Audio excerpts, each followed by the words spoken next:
Impedance. The question here though is, impedance which? If you are new to electronic circuit design, or even if you have been designing printed circuit board for a while, you have heard all over again about impedance. The real question here is, which type of impedance are we talking about? In this video, we are going to talk about the different types of impedance, what we need to care about, and why are important for us as hardware designers.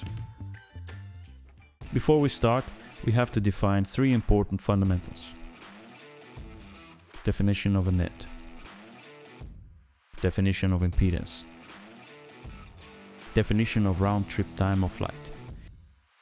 Let's start with the definition of a net.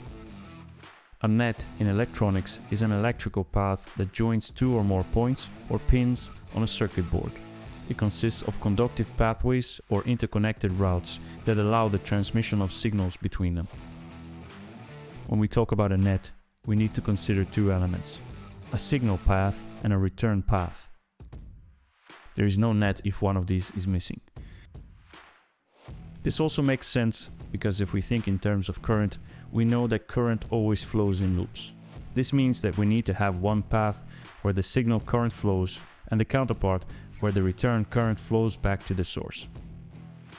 The impedance Z is defined as the ratio between voltage and current, so Z is equal to V over I. In mathematical terms, this ratio includes a real part R, which we call resistance, and an imaginary part X, which we call reactance. Now, let's talk about something called round trip time of flight. This is basically the time it takes for something to go from one point to another and then come back. In our context, it's the time it takes for our measurement signal to travel down a transmission line and then return. Now that we have defined these fundamentals, let's explain what we mean when we talk about impedance. We often hear the term impedance, and most of the time we don't really specify what type of impedance we are talking about. For instance, when talking about fabricating a printed circuit board with controlled impedance, which impedance do we mean? Is this impedance dependent on the length of the net or not? Let's see what the three types of impedances that we need to distinguish are. Firstly, we need to define the instantaneous impedance. Instantaneous impedance is the impedance of a transmission line at a specific location and time. As we have previously defined, this is the ratio between voltage and current at a specific location and time. This also means that this value could differ in other parts of the same transmission line. Let's take a net and suppose we want to send a signal from the source to the load, which is connected at the end of the transmission line. It's important to clarify that the propagating signal has no idea what is connected at the end of the line yet. Before the signal reaches the end of the transmission line, it doesn't know if the line is shorted, if there is a load connected to it, or if the line is open. The only thing the signal knows at each moment in time as it propagates through the transmission line is its ratio between the signal voltage and its current. In other words, its instantaneous impedance. Now, let's discuss what we mean when we say we want to produce a PCB with controlled impedance. When we say that a net has controlled impedance, we mean that its instantaneous impedance is consistent along the entire length of the net. This means that if I were to measure the instantaneous impedance of this net, I would find that the value is the same regardless of where I measure it. This is crucial because it means that the signal will find a clear path throughout its journey from source to destination. If the transmission line is not uniform, then we will have varying values of instantaneous impedance at different locations. This also means that we no longer have a characteristic impedance for the line, as the impedance is not consistent at each point of the transmission line. One of the most important points about characteristic impedance is that this type of impedance is independent of the length of the transmission line.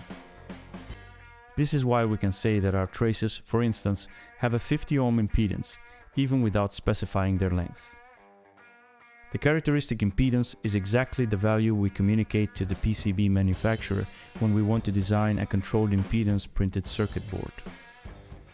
Now, let's examine the third type of impedance we must distinguish, the input impedance. This is perhaps the trickiest, as its value depends on the time it takes for the signal to reach the end of the transmission line and come back. This is also why we define the round-trip time of flight. The round-trip time of flight depends on the length of the transmission line because of the time it takes for the signal to reach the end of the transmission line and come back. So, what is the input impedance?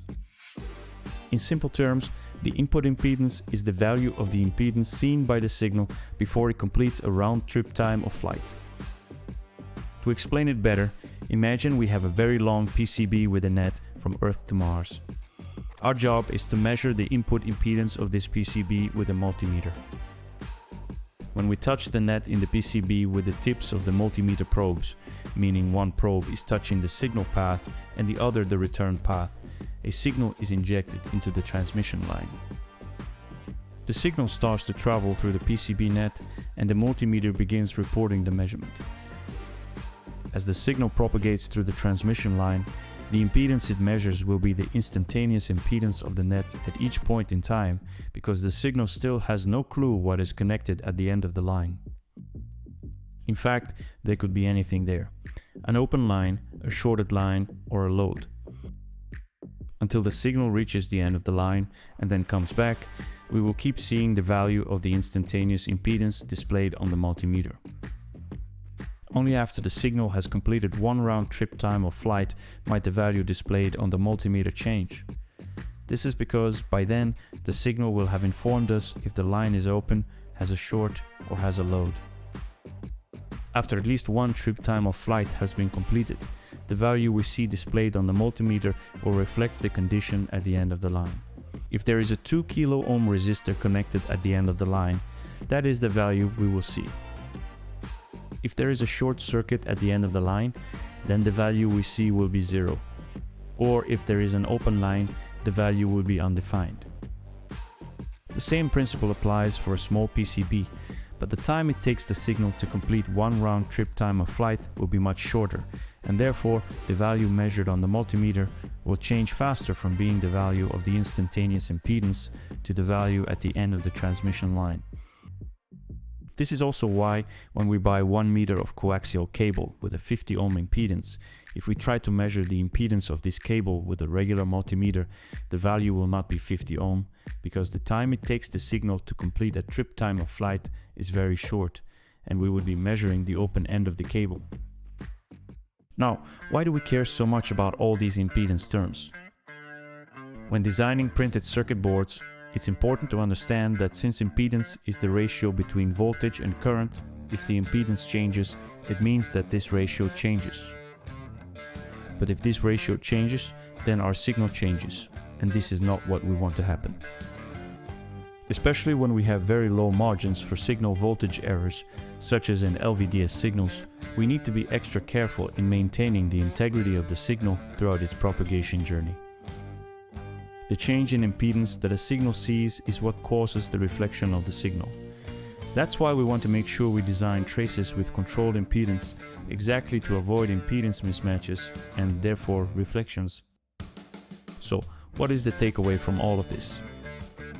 Design the traces with a characteristic impedance, therefore, with a uniform width and geometry along the entire net. Typical values for a regular signal net are 50 ohms, but be aware of the requirements of certain interfaces.